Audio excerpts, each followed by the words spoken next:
ህዝባዊ ወያነ ሓርነት ትግራይ ህወሓት ከፖለቲካ ፓርቲነት መሰረዙን አስመልክቶ የተሰጠ መግለጫ።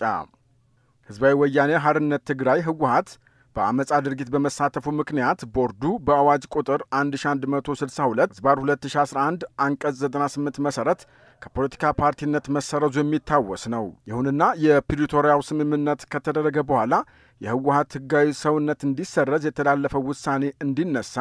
ቦርዱ ሚያዝያ 13 እና ሚያዝያ 28 ቀን 2015 ዓመተ ምህረት መጠየቁ የሚታወቅ ነው። ሆኖም ቦርዱ በአመጻ ድርጊት በመሳተፍ ከፖለቲካ ፓርቲነት የተሰረዘ የፖለቲካ ፓርቲ ህጋዊ ሰውነቱ ከተሰረዘ በኋላ ህጋዊ ሰውነቱን ለመመለስ የሚያስችል ህግ ስለሌለ ጥያቄውን ውድቅ በማድረግ ግንቦት 4 ቀን 2015 ዓመተ ምህረት በቁጥር A1112/11/1155 በተጻፈ ደብዳቤ ምላሽ ሰጥቷል። የኢትዮጵያ የምርጫ ፖለቲካ ፓርቲዎች ምዝገባና የምርጫ ስነ ምግባር አዋጅ ቁጥር 1162/2011 ለማሻሻል የወጣው አዋጅ ቁጥር 1132/2016 መታወጁን ተከትሎ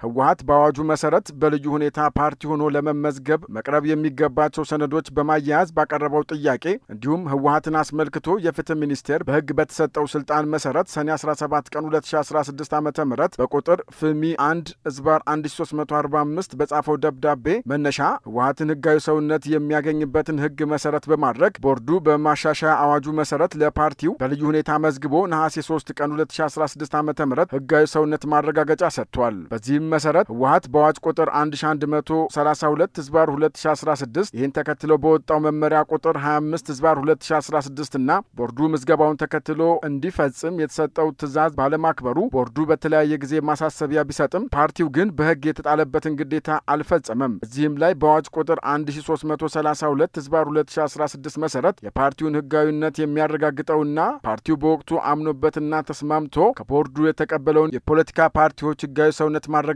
አላውቅም፣ ህጋዊ ሰውነቴም በዚህ ሰነድ አይረጋገጥም በማለት ህግና መመሪያን ባለማክበርና ለማክበርም ፈቃደኛ ባለመሆን ሲገልጽ ቆይቷል። ቦርዱ በአዋጅ ቁጥር 1112/2011 መሰረት በአመጻ ተግባር በመሰማራቱ የተሰረዘን ፓርቲ ህጋዊ ሰውነት የምንመልስበት የህግ ድንጋጌ የለኝም በማለት ግንቦት 4 ቀን 2015 ዓመተ ምህረት ለህወሓት ምላሽ ከሰጠ ከአንድ ዓመት በኋላ አዋጅ ቁጥር 1332/2016 ግንቦት 27 ቀን 2016 ዓመተ ምህረት ሲታወጅ ህወሓት ይህንኑ ፓርቲዎችን በልዩ ሁኔታ የሚመዘግብ አዋጅ በታወጀ በሁለተኛው ወር ነሐሴ 19 ቀን 2016 ዓመተ ምህረት በአዋጁ ላይ በልዩ ሁኔታ የፖለቲካ ፓርቲ ሆኖ ለመመዝገብ እንዲያቀርቡ በህግ የተመለከቱትን ዝርዝር ሰነዶች ይኸውም ፓርቲውን ፕሮግራም፣ ፓርቲውን መተዳደሪያ ደንብ እና ፓርቲውን አመራሮች ስም ዝርዝር ከፊርማ ጋር ለቦርድ አቅርቧል። በሌላ በኩል ህወሓት ህጋዊ ሰውነቱ እንዲሰረዝ የተላለፈውን ውሳኔ እንዲነሳ በማለት ሚያዝያ 13 እና ሚያዝያ 28 ቀን 2015 ዓመተ ምህረት ለቦርዱ ባቀረበው ጥያቄ በአዋጅ ቁጥር 1132/2016 በልዩ ሁኔታ ፓርቲ ሆኖ ለመመዝገብ እንዲያቀርቡ የተጠየቁትን ሰነዶች አንዳቸውንም አያይዞ አላቀረበም። ይህ የሚያስረዳው ህወሓት ሐምሌ 19 ቀን 2016 ዓመተ ምህረት ያቀረበው ጥያቄ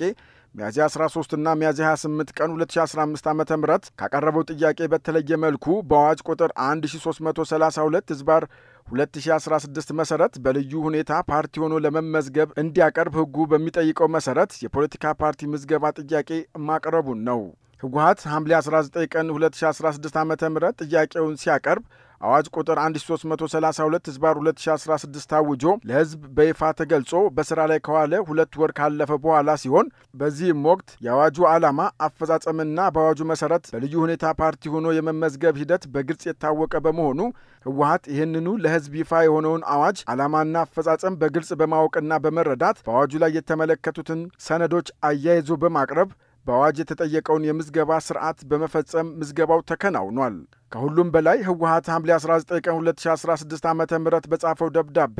የቀድሞው ህጋዊ ሰውነት ይመለስልኝ ቢልም ያቀረባቸው ሰነዶች ጥያቄው የቀረበው የአዋጅ መውጣት ተከትሎ መሆኑና ፍትህ ሚኒስቴር ስለ ህወሓት ለቦርዱ የጻፈው ደብዳቤ በልዩ ሁኔታ ለመመዝገብ የቀረበ መሆኑን የሚያስረዳ ሲሆን በተለይም ቦርዱ ለህወሓት ነሐሴ 3 ቀን 2016 ዓመተ ምህረት በልዩ ሁኔታ በመመዝገብ የሰጠውን ህጋዊ ሰውነት ማረጋገጫ ሰርተፊኬት ከሰርተፊኬቱ ጋር አብሮ በሰጠው ነሐሴ 3 ቀን 2016 ዓመተ ምህረት በቁጥር A1162/11/5181 በተጻፈ ደብዳቤ ላይ የህወሓት የቀድሞ ህጋዊ ሰውነት እንደማይመለስለት በግልጽ ተመልክቶ እያለ የፓርቲው ከፍተኛ አመራር በቦርዱ ዋና መስሪያ ቤት በመገኘት ሰርተፊኬቱንና ደብዳቤውን በሚገባ አይተው አንብበውና ተስማምተው በፍቃዳቸው ፈርመው ከወሰዱ በኋላ ይህን በልዩ ሁኔታ ተመዝግቦ የተሰጠን የህጋዊ ሰውነት ማረጋገጫ አንቀበለውም ማለት ተቀባይነት የለውም። ቦርዱ በህግ የተጣለበትን ኃላፊነት ለመወጣትና ፓርቲው ያለበትን ኃላፊነትና ግዴታ እንዲወጣ ለማድረግ በተለያየ ወቅት በጽሁፍ ማሳሰቢያ ሲሰጥ ቢቆይም ፓርቲው ግዴታውን ባለመወጣቱ ቦርዱ የኢትዮጵያ የምርጫ ፖለቲካ ፓርቲ ምዝገባና የምርጫ ስነ ምግባር አዋጅ ቁጥር 1162/2011 ማሻሻያ አዋጅ ቁጥር 1132/2016 እና አዋጁን ተከትሎ በወጣው መመሪያ ቁጥር 25/2016 መሰረት ምንም አይነት ቅድመ ሁኔታ ሳይጠብቅ ፓርቲውን መሰረዝ የሚችል የህግ መሰረት ቢኖረውም ፓርቲው ግዴታውን እንዲወጣ እድል ለመስጠት ቦርዱ ፓርቲውን ለ3 ወራት ከማንኛውም የፖለቲካ ፓርቲ እንቅስቃሴ በማገድ ፓርቲው የእርምት እርምጃ በመውሰድ በህጉ መሰረት ግዴታውን እንዲፈጽም ቦርዱ ጥረት ቢያደርግም ፓርቲው የተጣለበትን የህግ ግዴታ ለመወጣት ፈቃደኛ አልሆነም። በመሆኑም ቦርዱ የካቲት 5 ቀን 2017 ዓ.ም በቁጥር A1100/11/15421 በተጻፈ ደብዳቤ ላይ በተራ ቁጥር 3 ላይ በተጠቀሰው የቦርዱ ውሳኔ ላይ ፓርቲው በ3 ወር እግድ ላይ የእርምት እርምጃ ሳይወስድ ቢቀር በአዋጅ ቁጥር 1332/16 አንቀጽ 311 ሐመሩሃና በመመሪያ ቁጥር 25/2016 አንቀጽ 19(1) ሐመሩሃ መሰረት ቦርዱ የተለየ አካሄድ ሳይከተል የፓርቲውን ምዝገባ እንዲሰርዝ ቦርዱ በወሰነው መሰረት ፓርቲው የእርምት እርምጃ ባለመውሰዱ ቦርዱ ግንቦት 5 ቀን 2017 ዓ.ም ባካሄደው ስብሰባ ፓርቲው ከግንቦት 5 ቀን 2017 ዓ.ም